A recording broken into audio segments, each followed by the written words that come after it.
आ गया होगा। जैसे अगर x के अबाउट निकालना है तो परपेंडिकुलर डिस्टेंस ये होगा, अभी कुछ और नहीं बल्कि y कोऑर्डिनेट है, मतलब 4। अगर y के अबाउट निकालना होगा तो ये जो है x वाला कोऑर्डिनेट लेंगे। अगर फार्मूले से मिलाना चाहते तो आ जाएगा, क्योंकि z वाला पोर्शन गायब हो गया तो एक ही बचेगा तो आ जाएगा। वैसे भी कोऑर्डिनेट्स आराम से दिख जा रहा है, 3D में तो है नहीं। तो भाई Ix इक्वल टू x से परपेंडिकुलर डिस्टेंस 4 हो गया तो mr square, m into r square. Iy equal to m into y axis से 3 डिस्टेंस पर है और Iz equal to m into बताइए z एक्सिस से z एक्सिस ऐसे है तो परपेंडिकुलर डिस्टेंस कौन सा होगा z एक्सिस से। ये जो इसका डायगोनल होगा, ये डायगोनल ही क्या होगा z एक्सिस से डिस्टेंस परपेंडिकुलर होगा, ठीक है ना। ये जो z एक्सिस है तो यहाँ से परपेंडिकुलर ड्रॉ करेंगे तो ये डायगोनल बताएगा इन दोनों रेक्टेंगुलर का। तो ये हो जाएगा 3 का स्क्वायर प्लस 4 का स्क्वायर के रूट का स्क्वायर। क्लियर ना, बाकी सॉल्व कर लेंगे। यहाँ पे आपको एक खास बात दिख रहा होगा कि जो Ix आ रहा है और Iy आ रहा है वो Iz के बराबर। देखिए ध्यान से,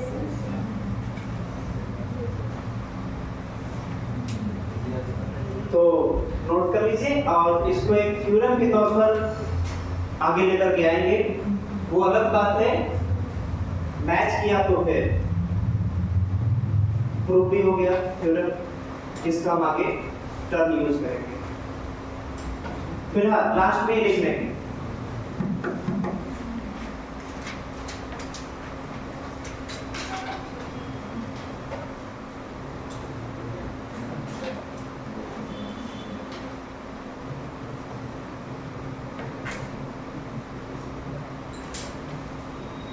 नेक्स्ट हेडिंग देंगे moment of inertia of continuous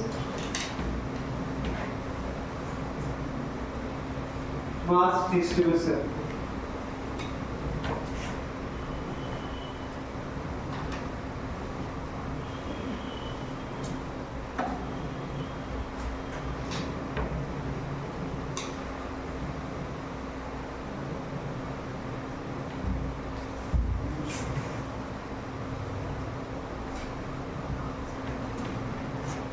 इसमें जैसे कोई एक्सिस है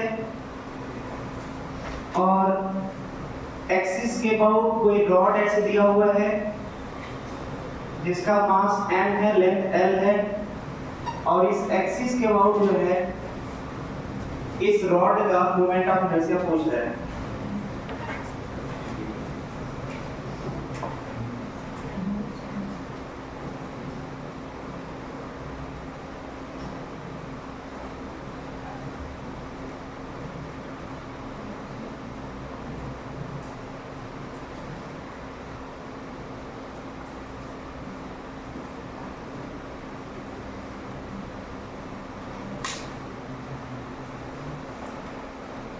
देख लेते हैं इसको। देखिए रॉड का किसी एक एंड के थ्रू जो है एक्सिस पास कर रहा है और रॉड से परपेंडिकुलर है। कंडीशन है कि रॉड से क्या है, परपेंडिकुलर। इसका मोमेंट ऑफ इनर्शिया क्या होगा। तो ऐसा करते हैं, जैसे इस रॉड का सेंटर ऑफ मास जो है वो कहां पर लाई करेगा,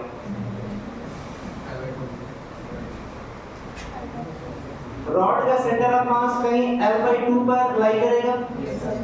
इसका मतलब पूरा मास जो है वो कहां पर कंसीडर कर सकते हैं, उसके सेंटर ऑफ मास पर, मतलब ये m हो गया।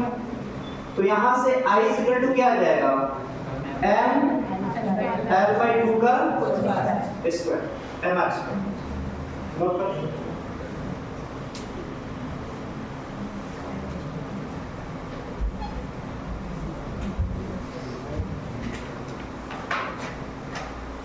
कोई दिक्कत नहीं है, आप बुकलेट रख भी सकते हैं।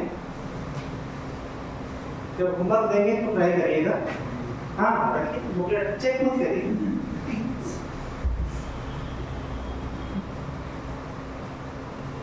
उसमें बहुत सारे करेक्शन भी किए हुए उसमें हैं जो गड़बड़ सड़बड़ लिखा हुआ है। ठीक है,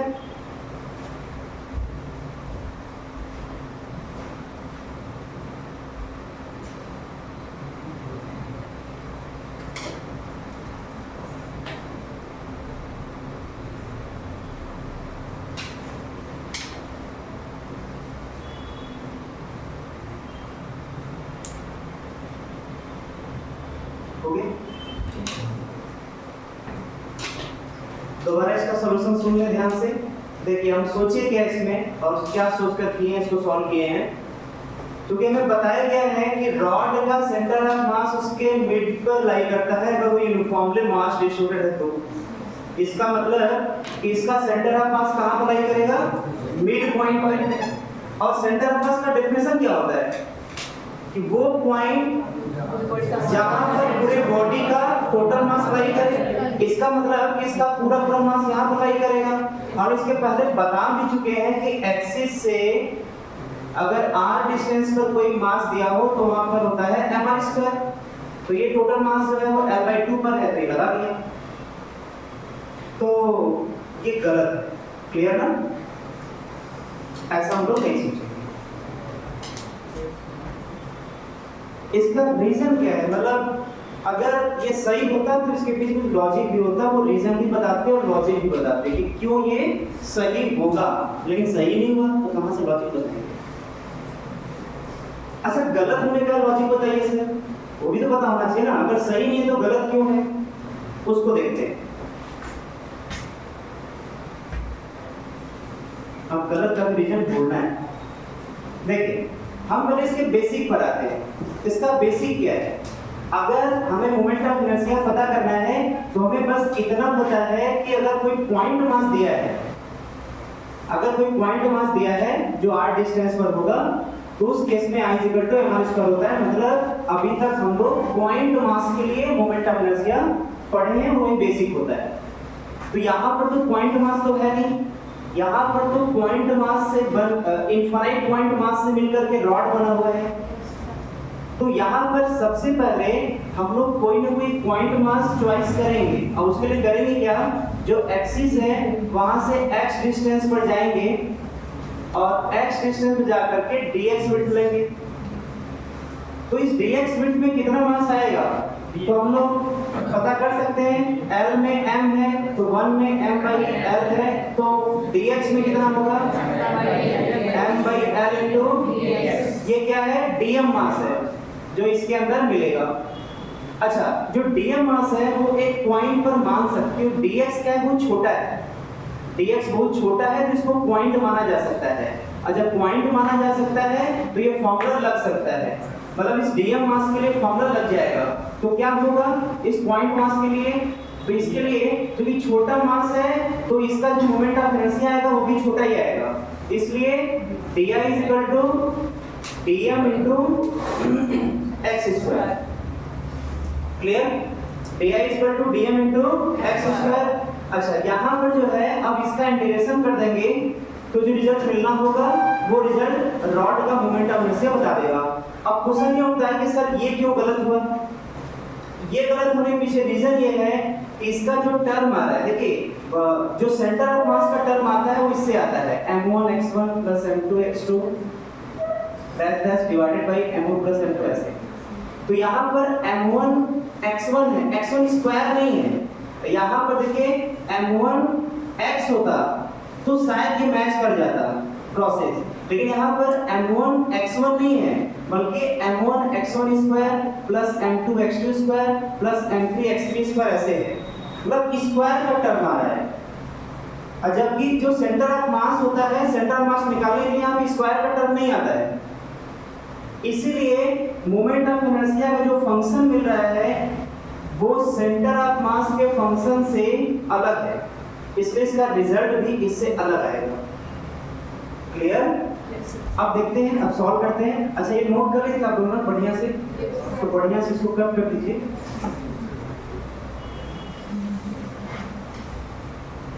अब चलिए इसको सॉल्व कर लेते हैं। अच्छा, इसका मास का वेरिएशन कहां से कहां तक है?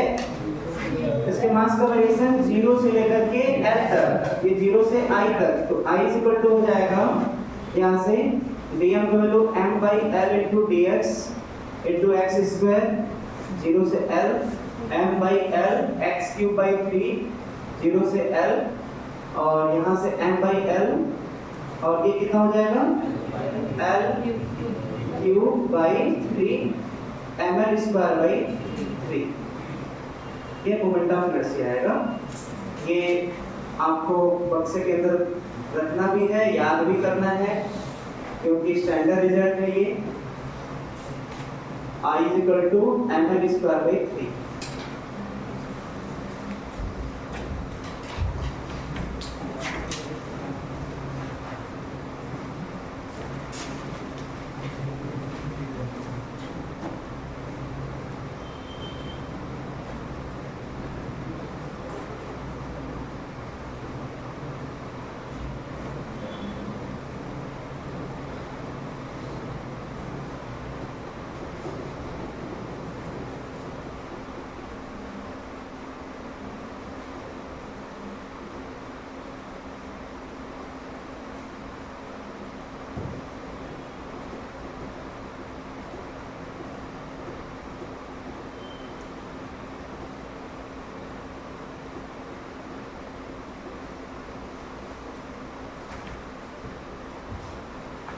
इसके डेरिवेशन से बहुत ज़्यादा कोई मतलब नहीं है, क्योंकि हम लोग के सिलेबस में इसका डेरिवेशन है ही नहीं। हमें डायरेक्ट इसका रिजल्ट याद रखना है। लेकिन पहला एग्जांपल था इसका, इसलिए एक क्वेश्चन को डिराइव करांगे।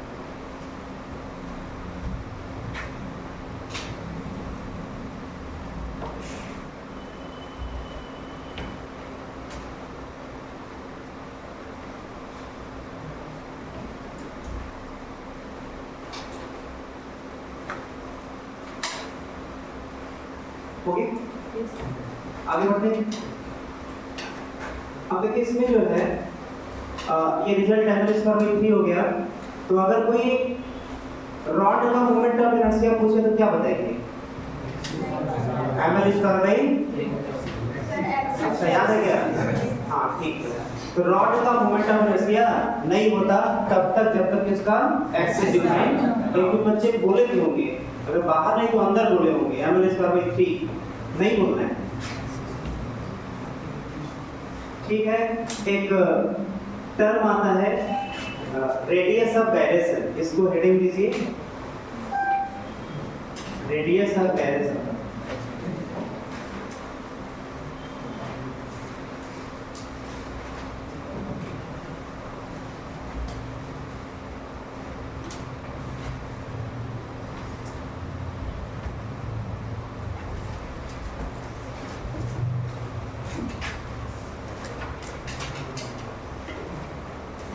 ध्यान से सुनिए। तो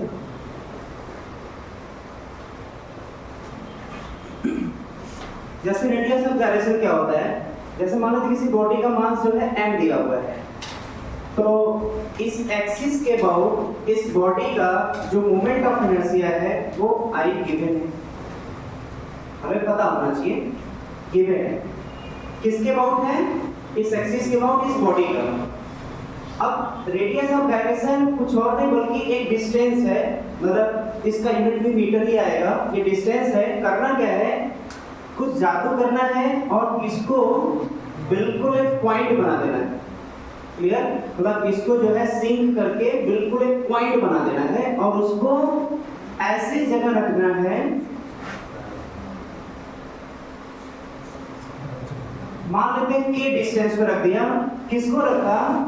इस बॉडी को कैसा बना करके उसको पॉइंट बना करके मतलब सिंक करके उसको पॉइंट की तरह बना दिया और उस पॉइंट को के डिस्टेंस पर रख दिया। तो जो इस एक्सिस के अबाउट इस बॉडी का मोमेंट ऑफ इनर्शिया आ रहा था वो उतना ही आए जितना कि इस पॉइंट मास का मोमेंट ऑफ इनर्शिया आ रहा है। मतलब I is equal to mk²। तो k is equal to root में I by m, यही होता है मोमेंट ऑफ इनर्शिया। समझ रहे हैं? ठीक है। तो ये कोई कठिन नहीं है, बस जानना है, जानना ही इंपॉर्टेंट था, कठिन नहीं था। क्या किया, सबको उसको पॉइंट मास बना करके इतने डिस्टेंस पर रख दिया कि डिस्टेंस इनटू ये का जो मोमेंटम इनर्शिया आएगा वो गिवन इनर्शिया के बराबर हो जाए। जैसे एग्जांपल ये, अगर हम रॉड का रेडियस ऑफ गायरेशन पूछें तो क्या होगा, रॉड का एंड के अबाउट रेडियस ऑफ गायरेशन निकाल लेंगे। कैसे देखते हैं, radius of gyration of the rod about given axis क्या होगा, तो पूरे मास को के डिस्टेंस पर रखेंगे, जो इसका मोमेंट ऑफ इनर्शिया आएगा m², जो इसका मोमेंट ऑफ इनर्शिया आएगा वो गिवन मोमेंट ऑफ इनर्शिया के बराबर कर देंगे। यहां से m से m cancel, k equal to आ गया l/√3। यही है रेडियस ऑफ गायरेशन। मतलब जो भी गिवन है उसको m के स्क्वायर के बराबर कर देना है। क्लियर ना, तो m के स्क्वायर के बराबर कर दीजिए, वहां से आ जाएगा।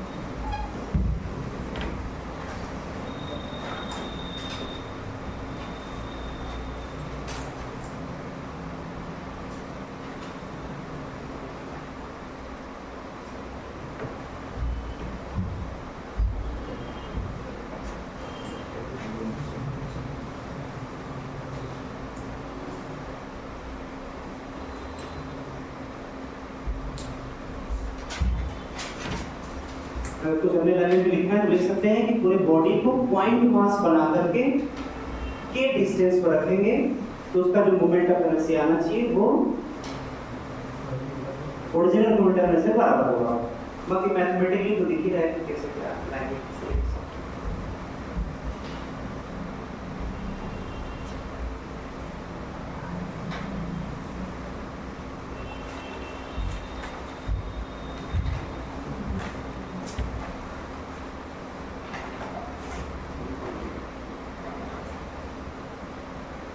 मिटा दे,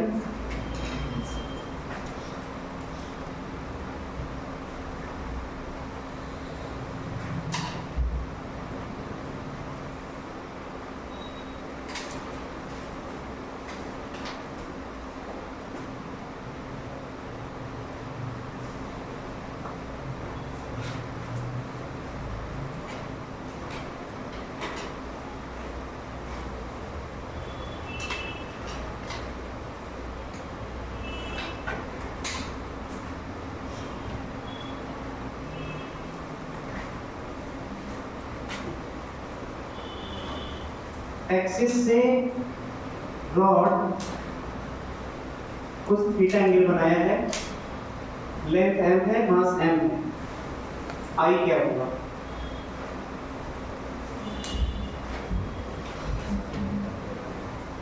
अभी तक परपेंडिकुलर था, थीटा एंगल बना लिया।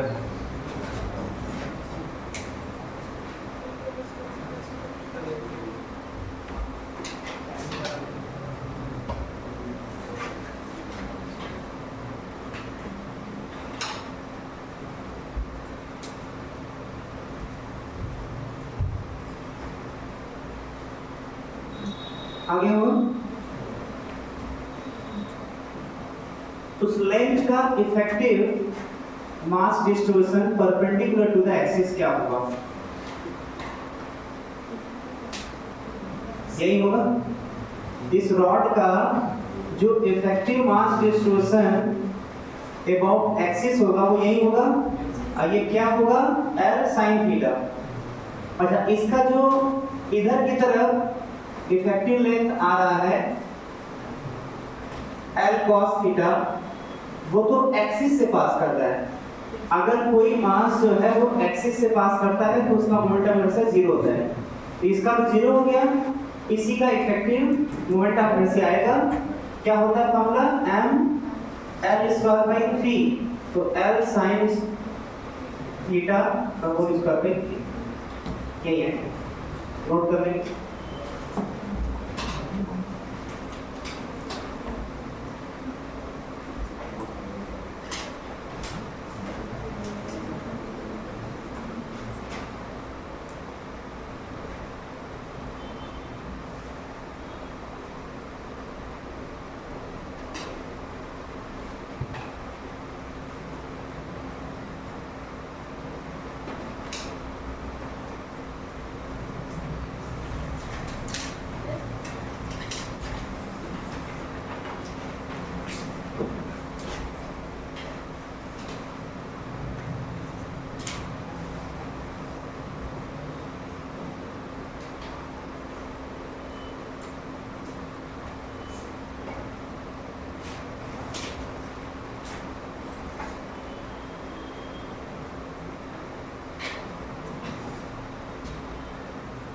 ये इसको नोट कर लिया ना? इसमें पहले सुनिए ध्यान से, फिर बाद में नोट कर लीजिएगा और सोच करके बताइए कि I1 I2 से ज्यादा कौन होगा?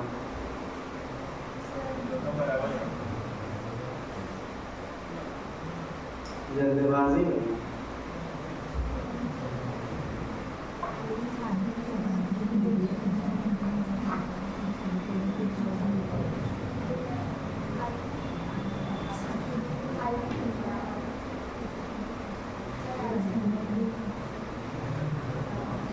कौन ज्यादा होगा? बराबर कितने बच्चे बराबर होगा? भाई रीजन जान लिया जाएगा और क्या? तो रीजन हमको भी नहीं पता है, वो रीजन तो सुनने के लिए हाथ उठा है।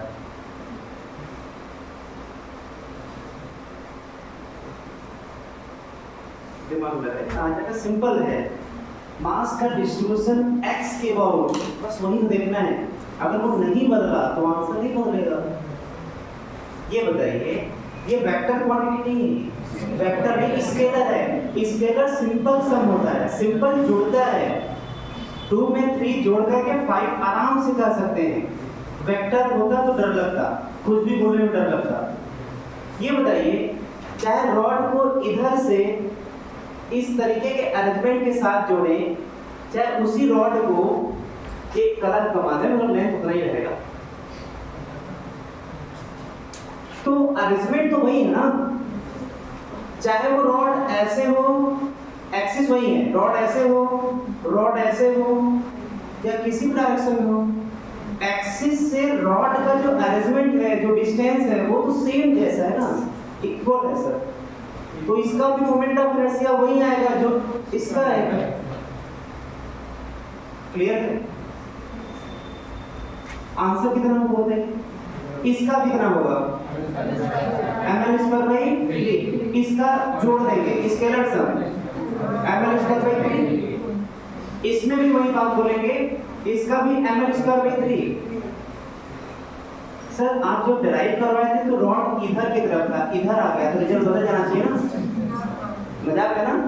हाँ मजाक है, क्योंकि इधर ले लेंगे x/x तो ml²/3 सेम आ रहा है।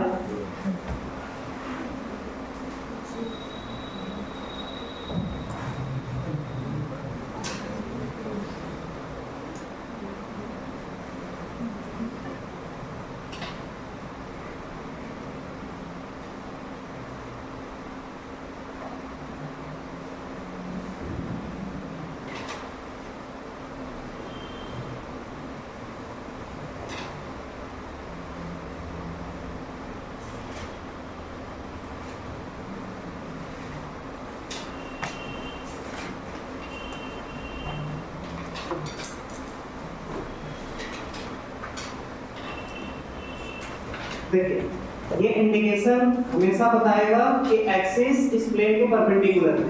क्लियर ना? तो यहाँ पर IA और यहाँ पर IB बताना है, IA और IB में कौन ज्यादा होगा?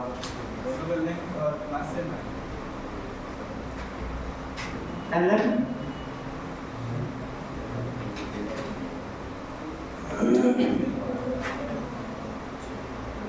हम रीजन पूछेंगे, ध्यान देना। हाँ, जबकि एंगल डिफरेंट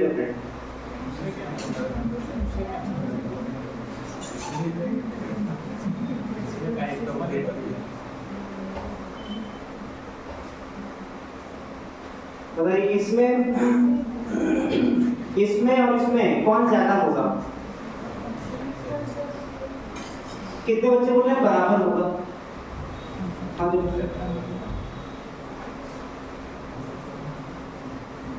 रीजन बताइए, कैसे बराबर होगा?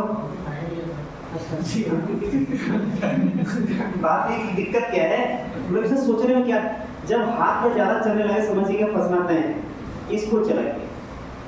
हाँ अब ठीक है, चलाइए, बताइए रीजन बताइए। क्योंकि मोमेंट ऑफ इनर्शिया में एंगल ऑफ मैटर नहीं करता, मास और डिस्टेंस मैटर।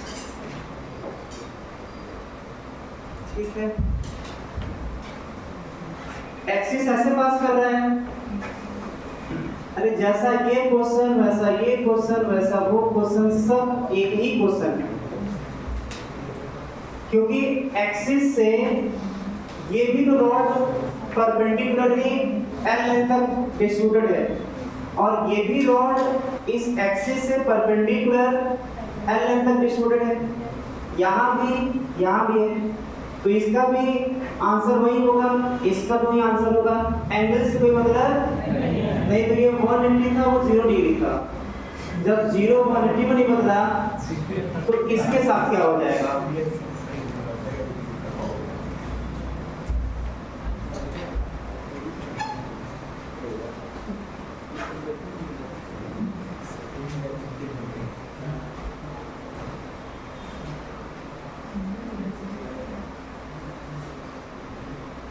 लिख लेंगे यहाँ पर आई ए और आई बी सेम होगा।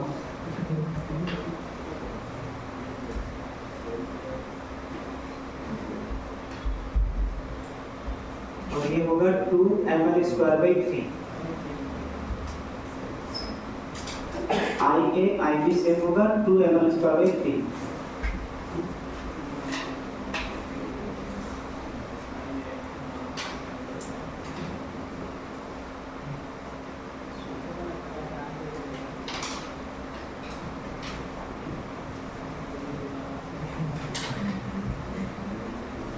तो भाई आई कितना आएगा?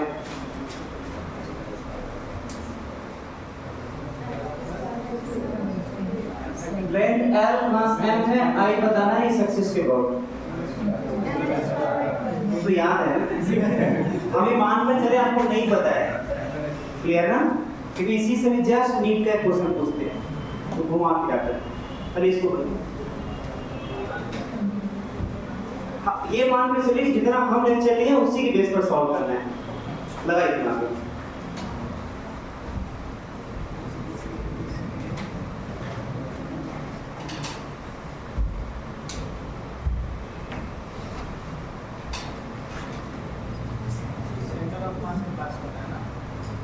कुछ नहीं दिया है तो शायद मुझे दिया होगा, नहीं तो देना पड़ता है। लगाइए देखो, तुरंत आइए आंसर, बहुत कठिन नहीं है, सिंपल है।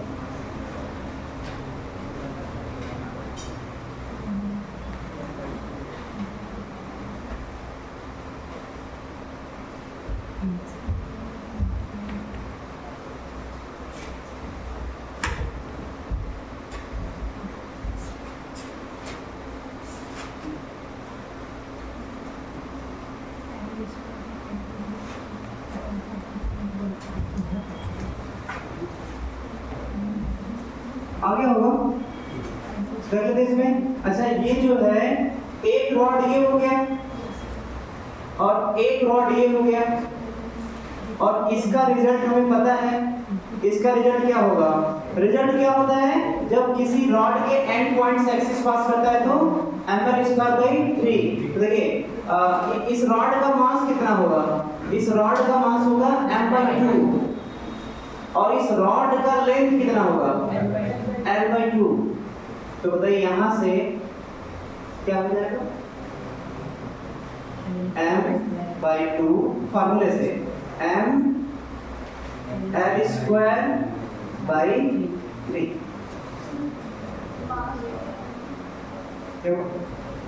जैसे टोटल मास कितना दिया है m, और टोटल लेंथ कितना दिया है l, तो केवल इस रॉड की बात करें तो इसका लेंथ कितना होगा? l/2 होगा, और इसका मास कितना होगा? m/2 होगा। अब फार्मूला बता दिया। अच्छा, इसका देखा जाए, इसका जो है मास m/2 और लेंथ l/2, तो I2 आ जाएगा I2 m/2 l/2 का स्क्वायर/3। अब यहाँ से नेट मोमेंटम क्या हो जाएगा? तो बोलेंगे I1 प्लस I2। तो सब कोई अंतर नहीं है, जो हम इसके पहले जस्ट एग्जांपल लिए थे ये और ये कुछ और नहीं बल्कि ये यही है। मतलब जो इसमें दिया हुआ m/2 वही यहाँ पर ये है, दोनों सेम। यहाँ तक एक बार ध्यान से इसको समझिएगा। एक मिनट, इसको पहले सॉल्व करके कितना आ रहा है। ये आ जाएगा ml square by 24 ml square by 24 और ये जाएगा ml स्क्वायर बाई 12। और इसको ध्यान से सुनना इधर है, जैसे किसी भी रॉड का, इधर ध्यान दीजिए, अगर इसके अबाउट पूछें तो क्या होगा? ml square by 3। और इसके अबाउट पूछे तो क्या होगा? पक्का है? अब देखिए इसमें जो है ये अब चेंज होने जा रहा है। अब ये जैसे नहीं, ये इस पे मैचिंग करते हैं। जैसे कोई रॉड है, क्लियर? इस रॉड को इसके मिड पॉइंट से ml स्क्वायर बाई 12 था, अब इस मिड पॉइंट पर ऐसे इसको हिंज कर दिया और इस रॉड को ऐसे मोड़ते गए तो कुछ एंगल बना लेगा। मतलब रॉड के मिड पॉइंट से क्या रिजल्ट आ रहा था? रॉड के मिड पॉइंट से क्या आ रहा था?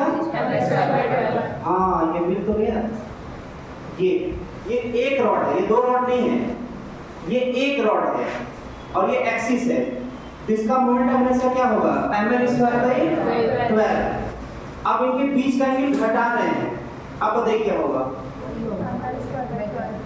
बताइए अब क्या होगा? एक्सिस वही है, मतलब ml स्क्वायर बाई 12 केवल मिड पॉइंट से पास करेगा, केवल उसी का नहीं होगा, बल्कि इसको इस एक्सिस के परपेंडिकुलर चाहे जैसे भी शेप में ला दें, रिजल्ट वही रहना है, ml स्क्वायर बाई 12। क्लियर? और जो नीट में क्वेश्चन आया था वो ये था कि किसी लेंथ L को जिसका मास m है उसको मिड पॉइंट से रेक्टेंगल फॉर्म में ला देते हैं, परपेंडिकुलर फॉर्म में ला देते हैं। तो जहां से उसको बेंड किया गया है उसके बाद मोमेंट ऑफ इनर्शिया क्या होगा? तो जो रॉड होगा इसका या इसका भी होगा। ठीक है? ओके।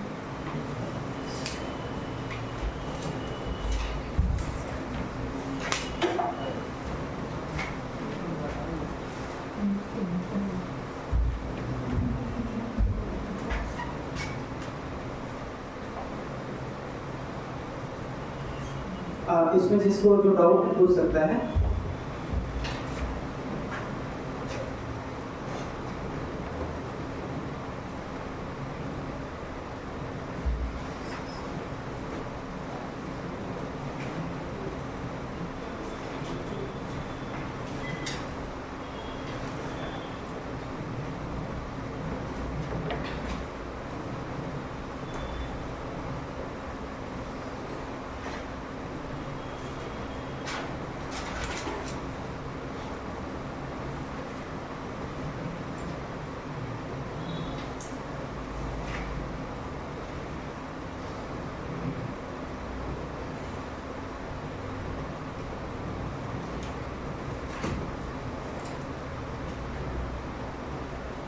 पहले अलग अलग स्टेट के अलग अलग एग्जाम हुआ करते थे, उसमें एक किसी स्टेट में आया हुआ था रेडियस ऑफ डायरेक्शन इसका मिड पॉइंट से, तो m के स्क्वायर के बराबर कर देंगे।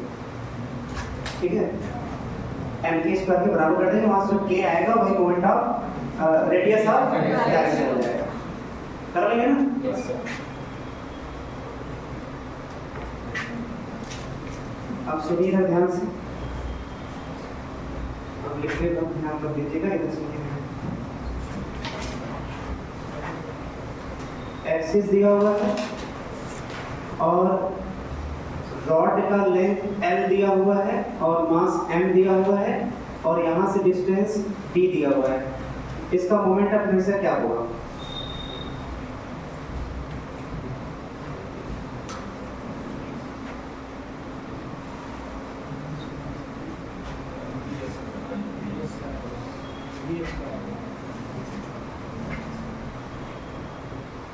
सोचने का आदत पड़ चुका है ना, आता है तभी सोचते हैं कि पहले सोचा जाता है फिर बताया जाता है।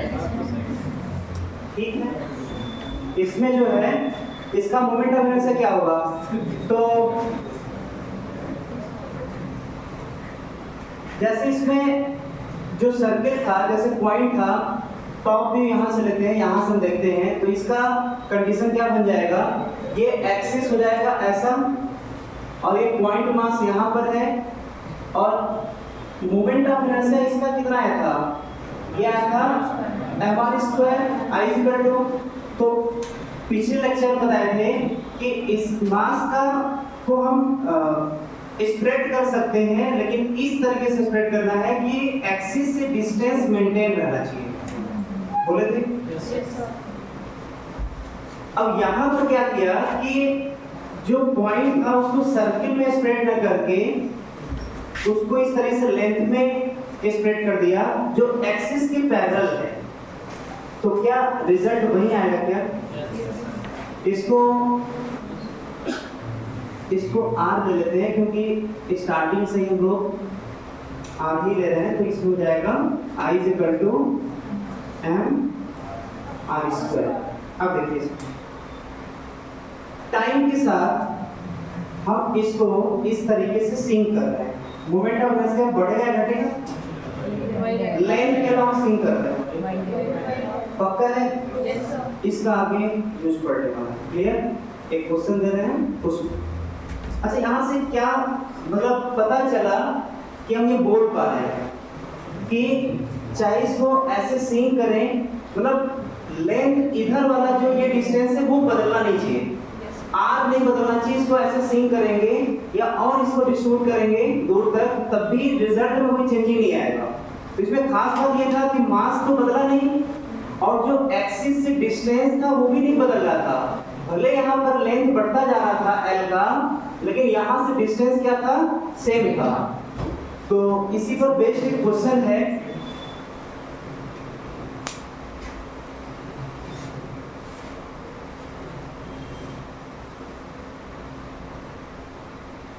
एक एक्सिस ये है, इसके बाद मोमेंट ऑफ इनर्शिया, और एक एक्सिस ऐसे है I2, ये दोनों बताना है, और ये जो है वो B दिया हुआ है और ये L दिया हुआ है।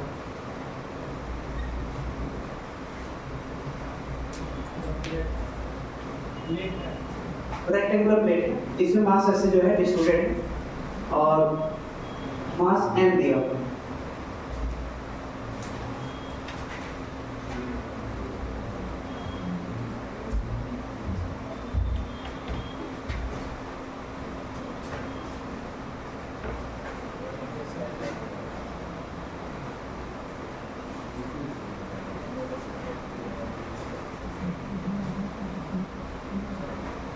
I1 I2 दोनों बताना है, तो दिमाग खर्चा कर लीजिए फिर बता दीजिए।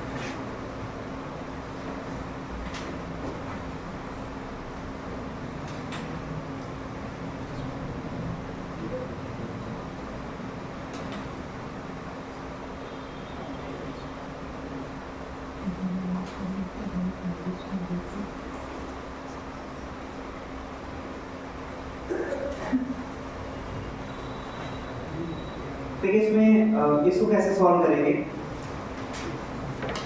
जैसे इसमें क्या हम लोग सीखे थे, एक्सिस से मान लेते हैं कोई रॉड यहाँ पर R डिस्टेंस पर था, जब इसको इधर की तरफ कंप्रेस कर रहे थे R चेंज नहीं हो रहा था, जब इधर कंप्रेस कर रहे थे तो रिजल्ट में चेंजिंग नहीं आ रहा था। इसका मतलब कि एक्सिस से इस डायरेक्शन में अगर किसी मास का यूनिफॉर्मली अगर सिंक करें तो रिजल्ट नहीं चेंज होगा। जैसे यहाँ पर एक हम लोग स्ट्रिप यहाँ पर ये ले लेते हैं, क्लियर ना? तो इसमें मान लेते हैं डीएम मास होगा, तो इस डीएम मास का जो यहाँ से x पर dx लेकर के सॉल्व किए थे, तो अगर इसको पॉइंट मास में बना देंगे तो ये रॉड जैसा नहीं हो जाएगा, ये वाला पोर्शन।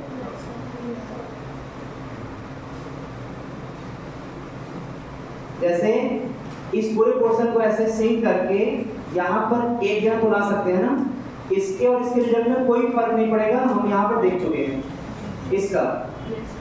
तो जब इसको सिंक करके यहाँ पर ला दिया तो ऐसे हर स्ट्रिप को सिंक करके उसके जगह रखते जाएंगे, मतलब सबको सिंक करेंगे तो क्या बन जाएगा, रॉड।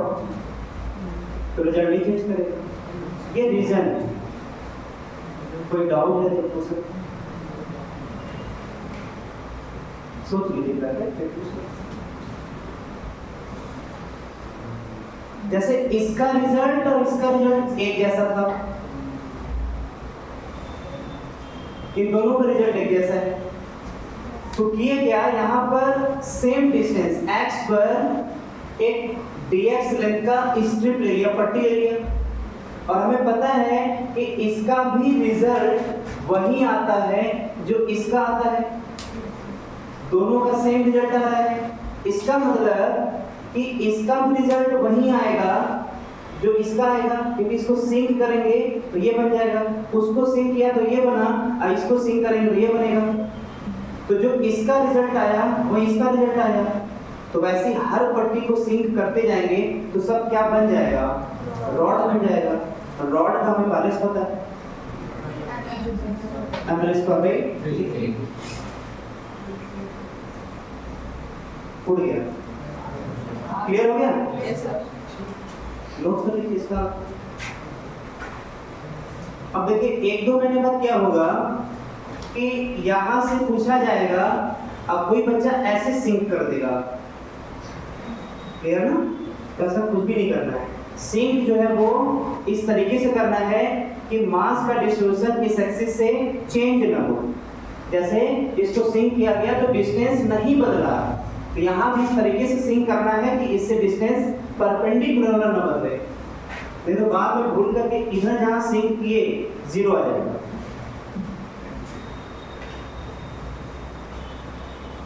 तो इसका आ जाएगा I1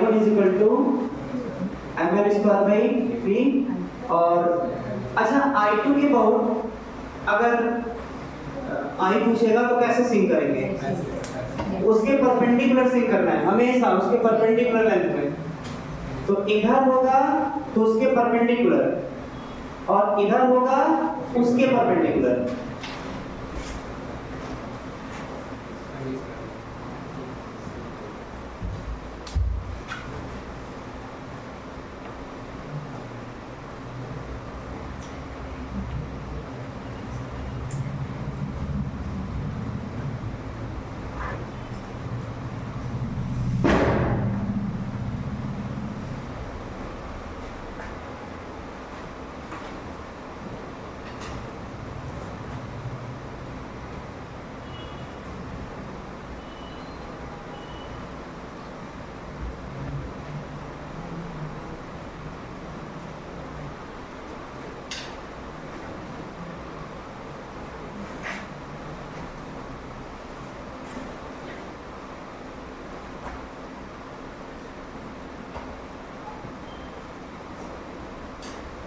डिस्क लेते हैं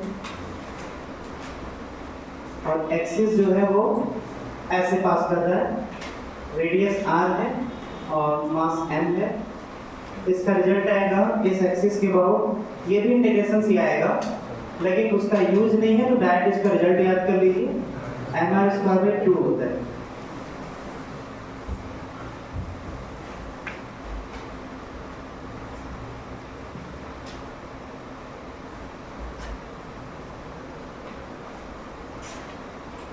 डिस्क का आ गया। उसके बाद नेक्स्ट है हॉलो स्फीयर और सॉलिड स्फीयर। इसमें मास जो है वो मास केवल सरफेस पर रहेगा और इसमें पूरे वॉल्यूम में रहेगा और उसके डायमीटर से पास करेगा। रेडियस जो है वो r है दोनों का, मास m। पहले इसको नोट कर लीजिए।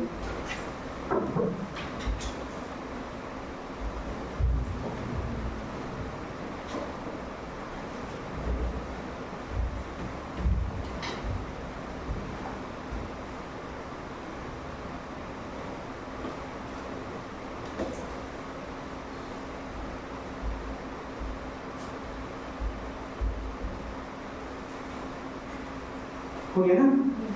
अब इधर सुनने पर ध्यान देना। इधर क्वेश्चन ये है कि इसमें जो है इसको प्रैक्टिकली इमेजिन कर सकते हैं, कोई स्फीयर होगा, उसके सेंटर से एक्सिस पास कर रहा है तो अगर स्फीयर एक्सिस से पास कर रहा है तो स्फीयर को घुमाया भी जा सकता है। क्लियर? तो क्वेश्चन ये है कि सॉलिड इन दोनों केस में अगर दोनों का मास सेम है तो किसको घुमाना आसान होगा, सॉलिड स्फीयर को या हॉलो स्फीयर को? सुना इसी बात? अरे भाई जो अंदर से खाली रहेगा उसी घुमाना आसान है ना।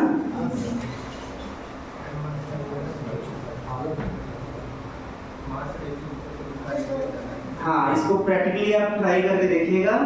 मास नहीं बदलना चाहिए। अगर अंदर मास नहीं है, सरफेस पर है, अंदर मास नहीं है तो घुमाना कठिन होगा, और जिसमें मास पूरे अंदर वॉल्यूम में रहेगा उसको घुमाना आसान होगा। देखिए हम मतलब दो रिजल्ट याद किए, हम भूल जाते हैं बार बार। एक 2/5 mr² और एक 2/3 mr²। अब ये भूल जाते हैं कौन किसका मोमेंट ऑफ इनर्शिया है, तो कुछ ट्रिक है, आप भी भूल गए, लॉजिक बताइए कि कौन किसका मोमेंट ऑफ इनर्शिया हो सकता है।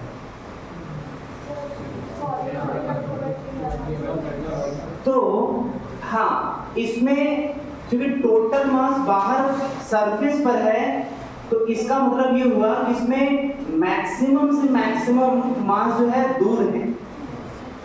यहाँ पर तो कुछ मास पास में भी है, कुछ दूर होते होते होते तब जाकर के लास्ट तक गया। और जब एक्सिस से मास नजदीक है तो आर कम तो आई कम। अब जो मास ज्यादा होगा आर ज्यादा तो आई ज्यादा। इसका मतलब कि इसमें जो है मोमेंट ऑफ इनर्शिया कम आना चाहिए। फिर कुछ मास नजदीक है, अब कुछ मास दूर है, और इसमें तो सब के सब दूर ही है, इसका ज्यादा आएगा क्योंकि आ जाता है। तो इस अच्छा तो कौन किसका होगा? ये इसका होगा कम, ये कम तो ये ज्यादा, ये ज्यादा, ये इसका। और किसको घुमाना कठिन होगा? क्यों कठिन होगा? क्योंकि पहले लेक्चर में बताए थे मोमेंट ऑफ इनर्शिया के कि कम मास ज्यादा मास तो चलाना कठिन, ज्यादा मोमेंट ऑफ इनर्शिया तो घुमाना कठिन, उसी बेस पर।